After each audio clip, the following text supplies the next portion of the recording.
भैया light of कर दीजिए।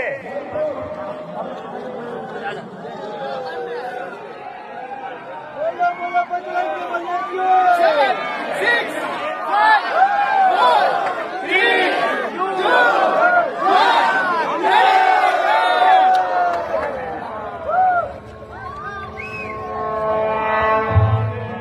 సర్వ మానవాళికి రక్షకుడు, మనకు కొండంత అండగా నిలిచేవాడు, మనసులో తలచిన వెంటనే గుండెల నిండా ధైర్యాన్ని నింపగలిగే మహాయోధుడు, అభయహస్తంతో ఎల్లవేళలా మనల్ని కాపాడే ఆ పవనపుత్రుడి ఇప్పుడు మనసారా స్తుతించుకుంటూ శ్రీ పంచముఖ ఆంజనేయ స్వామిగా అవతారమెత్తిన కథ దృశ్య రూపంలో తిలకిద్దాం రండి.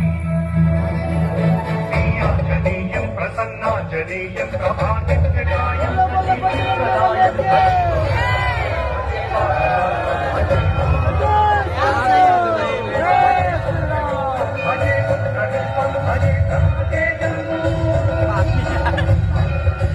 అది రామాయణ మహాయుద్ధం. శ్రీరామచంద్రుని సారథ్యం వానర సైన్యంతో విజృంభిస్తూ లక్ష్మణ స్వామి తనతో పోరాటం చేస్తున్న రావణుడి కుమారుడు ఇంద్రజిత్ తలని బాణంతో ఒక్క వేటుతో వేరు చేశాడు. ఇంద్రజిత్ మరణ వార్త విన్న రావణుడు